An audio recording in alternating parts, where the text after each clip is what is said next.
August నెల 21వ తేదీ 2025వ సంవత్సరము. ఈ ఉదయకాల ధ్యానము కొరకై పరిశుద్ధ గ్రంథములో నుండి పేతురు వ్రాసిన 2వ పత్రిక 1వ అధ్యాయము 8వ వచనాన్ని చదువుకుందాము.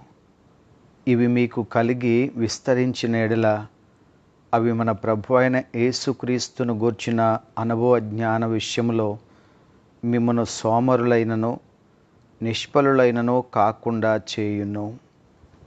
దేవునికి స్తోత్రములు. ప్రభునందు ప్రియమైన వార్లారా, యేసుక్రీస్తు వారి అతి ఉన్నతమైన నామములో మీ అందరికీ కూడా శుభములు తెలియచేస్తూ ఉన్నాను. ప్రభు మిమ్ములను మీ కుటుంబములను ఆశీర్వదించునుగాక. ఆమేన్. ఆత్మీయ జీవితంలో స్థిరత్వము అనేది చాలా అవసరమై ఉన్నది. ఎన్నో పర్యాయములు మనము విశ్వాసపు మార్గంలో లేక ఆత్మీయ స్థితిగతులలో అస్థిరులుగా కనిపిస్తూ ఉంటాము. కొన్ని పర్యాయములు ప్రభావవంతంగా మనం ముందుకు వెళుతూ ఉంటాము. కొన్నిసార్లు స్తబ్దతగా నిలిచిపోతూ ఉంటాము. కొన్ని పర్యాయములు ఎదుగుచున్నట్లుగా అనిపిస్తూ ఉంటుంది. మరికొన్నిసార్లు ఎదుగుదలలో ఆగిపోతున్నట్లుగా అనిపిస్తూ ఉంటుంది. కానీ ప్రియులారా, ఈ అపాయకరమైనటువంటి దినములలో ముఖ్యంగా సాతాను దేవుని ప్రజలను వారి విశ్వాస జీవితంలో గందరగోళానికి సృష్టిస్తున్నటువంటి ఈ కడవరి దినాలలో మరి ఎక్కువగా వాక్యానుసారంగా జీవించటానికి మనము సిద్ధపడవలసిన వారమై ఉంటున్నాము. క్రైస్తవ జీవితంలో నేర్చుకున్నటకు ఎంతో ఉన్నది అనే సత్యాన్ని దయచేసి మర్చిపోవద్దు. నేను నేర్చుకున్నాను అనే అనుభవంతో కాకుండా నేను నేర్చుకోవలసింది ఇంకా చాలా ఉంది అనే ఆలోచనతో ప్రతి దినము కూడా మనం జీవించవలసిన వారమై ఉంటున్నాము. పేతురు వ్రాసినటువంటి 2వ పత్రిక 1వ అధ్యాయము 2-3 వచనాల్లో అనగా ఆఖరి భాగములో వ్రాయబడుతుంది, దేవుని గూర్చినట్టు మన ప్రభు అయిన యేసును గూర్చినట్టునైన అనుభవ జ్ఞానము వలన మీకు కృపయు సమాధానము విస్తరించునుగాక. ప్రియులారా, ఇక్కడ ప్రభు అయిన యేసుక్రీస్తు వారిని గురించిన జ్ఞానములో మనము ఎదుగుట ద్వారా కృపను కలిగి ఉంటాము. అనగా మన పాపములకు ప్రాయశ్చిత్తమును క్షమాపణను పొందియున్నామనియు అంత మాత్రమే కాదు, సమాధానమును కలిగి ఉంటాము. అనగా దేవునితో మనకు సరి అయిన సంబంధము లభిస్తుంది అని గుర్తించాలి. కనుక ఎంత ఎక్కువగా యేసుక్రీస్తు ప్రభువారిని గురించిన జ్ఞానంలో మనం ఎదుగుతూ ఉంటామో అంతగా దేవునితో మన సంబంధ సహవాసము స్థిరపడుతుంది. స్థిరమైనటువంటి ఆత్మీయతను కలిగి ఉండడానికి దేవుని వలన సహాయము లభిస్తూ ఉంటుంది. ఇదే అధ్యాయము 5-6 వచనాలలో ఆ హేతువు చేతనే మీ మట్టుకు మీరు పూర్ణ జాగ్రత్త గలవారై మీ విశ్వాసమునందు సద్గుణమును, సద్గుణమునందు జ్ఞానమును, జ్ఞానమునందు ఆశానిగ్రహమును, ఆశానిగ్రహమునందు సహనమును, సహనమునందు భక్తిని, భక్తియందు సహోదర ప్రేమను, సహోదర ప్రేమయందు దయను అమర్చుకొనుడి. ప్రియులారా, ఇక్కడ జాగ్రత్తగా గమనించినట్లయితే మనము ఎప్పుడైతే విశ్వాసమును కలిగి ఉంటామో అట్టి విశ్వాస జీవితము ఎదుగుతూ ఉండాలి. అంతేగాని అలాగా ఆగిపోయినట్లుగా ఉండకూడదు. విశ్వాసము అనేది ఆవగింజతో ప్రభు పోల్చారు కదా. ఆవగింజ భూమిలో పడి అది చచ్చినెడల అది పెరిగి పెద్దదవుతుంది అని ప్రభు చెప్పారు. అంటే విశ్వాసం అనేది ఎప్పుడు కూడా పెరుగుతూనే ఉండాలి, ఎదుగుతూనే ఉండాలి. అందుకనే విశ్వాసమునందు ఏమేమి మనలో అలవర్చబడాలో లేక ఏమేమి మనము అలంకరించుకోవాలో దేవుని వాక్యములో భక్తుడు తెలియచేస్తూ ఉన్నాడు. కనుక విశ్వాస జీవితం ద్వారా ప్రతి దినము కూడా మనము ఎదుగుతూ ఉన్నప్పుడు ఆ ఎదుగుదలపైన శ్రద్ధ మనము పెడుతూ ఉన్నప్పుడు ఆత్మీయంగా స్థిరంగాను బలంగాను ఉండగలుగుతూ ఉంటాము. ఎప్పుడైతే ఎదుగుదల ఆగిపోతుందో మనము పడిపోతాము అనే విషయాన్ని కూడా మర్చిపోవద్దు. పౌలు గారు హెచ్చరించారు, తాను నిలుచున్నాను అని చెప్పుకొని ప్రతివాడు పడిపోకుండా జాగ్రత్తగా చూసుకోవాలి అని చెప్పి. కాబట్టి స్నేహితులారా, ఆత్మీయ జీవితాన్ని ఎన్నడూ కూడా నిర్లక్ష్యం చేయొద్దు. ఆరోగ్యాన్ని జాగ్రత్తగా చూసుకుంటున్నాం కదా, ఆస్తిని కూడా జాగ్రత్తగా కాపాడుకుంటున్నాం కదా, మనము ఎదగాలి అని ఎదురు చూస్తున్నాం కదా ఆర్థికంగా. ఈ సమాజంలో కూడా మనకంటూ ఒక సముచితమైన స్థానం కావాలని ఎంతగానో ఆశిస్తూ ప్రయత్నాలు చేస్తూ ప్రయాసపడుతున్నాం కదా. అన్నిటికంటే ముఖ్యంగా ఆత్మీయ జీవితంలో ఎదగాలి అనేటువంటి ఒక ఆశ మనలో బలంగా ఉండవలసి ఉన్నది ప్రియులారా. మనం ఎప్పుడైతే ఆత్మీయంగా ఎదగడం అనేది ప్రారంభిస్తామో అప్పుడు దేవుని వాక్య ప్రకారంగా 8వ వచనంలో చెప్పబడింది, ఇవి మీకు కలిగి విస్తరించిన ఎడల, అనగా మీరు ఎదిగిన ఎడల అవి మన ప్రభు అయిన యేసుక్రీస్తును గూర్చిన అనుభవ జ్ఞాన విషయంలో మిమ్మల్ని సోమరులుగా కానీ నిష్ఫలుడుగా కానీ కాకుండా చెయ్యను.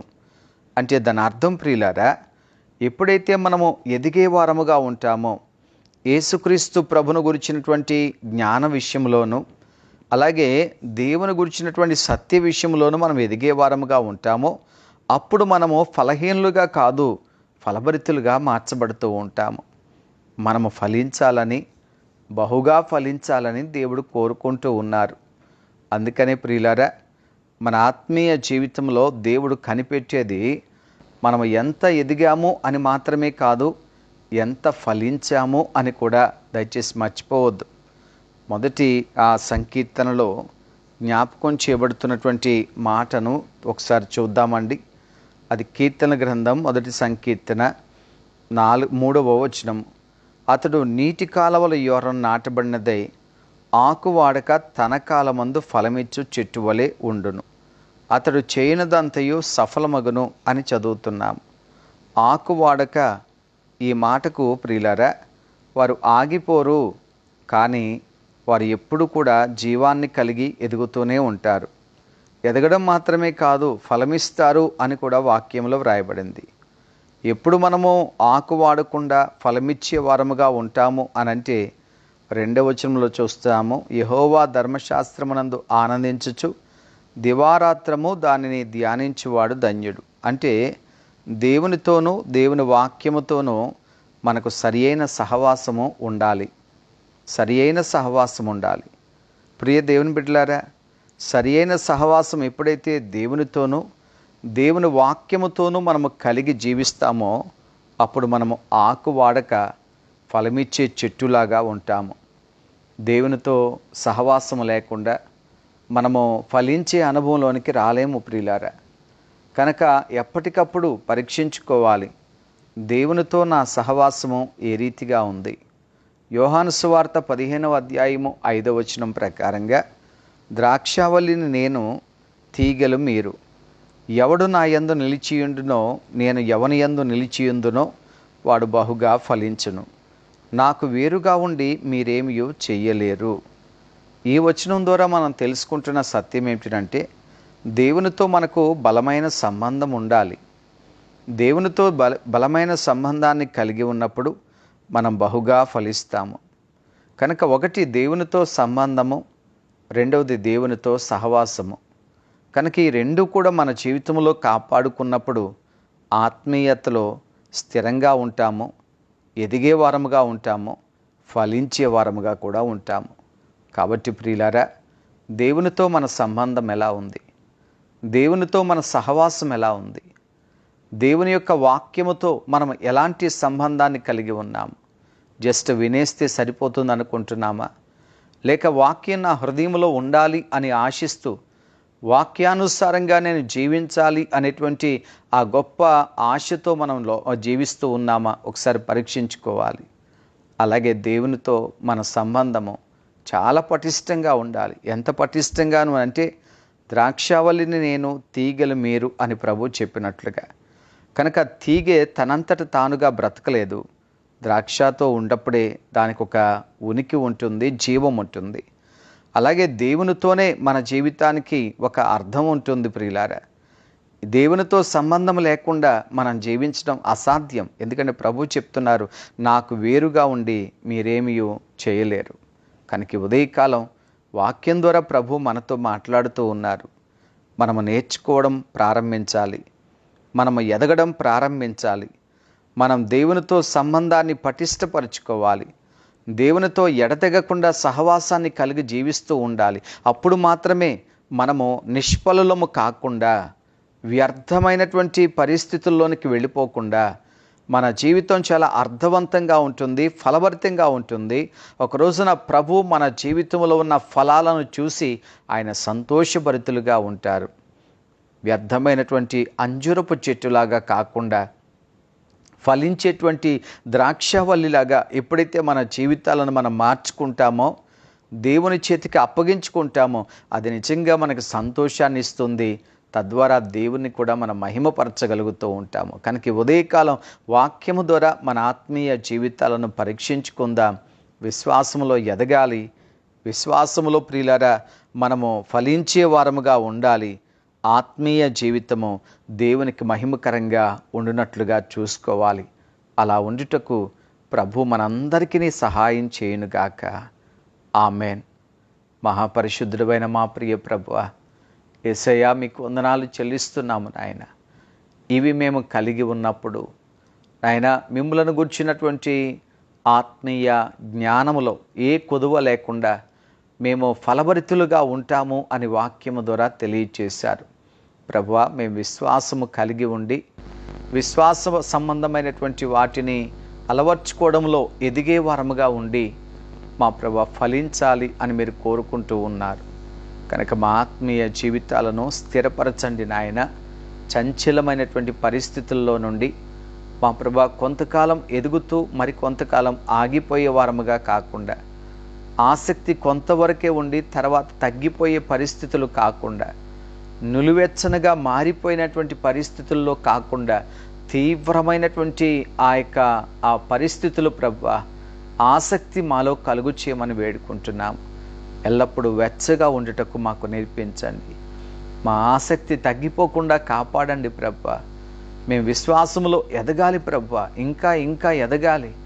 మేము ఫలించే రీతిగా, బహుగా ఫలించే రీతిగా ఉండాలని మీరు కోరుకుంటున్నట్లుగానే మేము ఆ రీతిగా ఉండుటకు మాకు సహాయం చేయండి ప్రభువా. మేము ఎక్కడైతే ఆగిపోతున్నామో అక్కడ మమ్మలను మీ ఆత్మ ద్వారా ప్రేరేపించండి దేవా.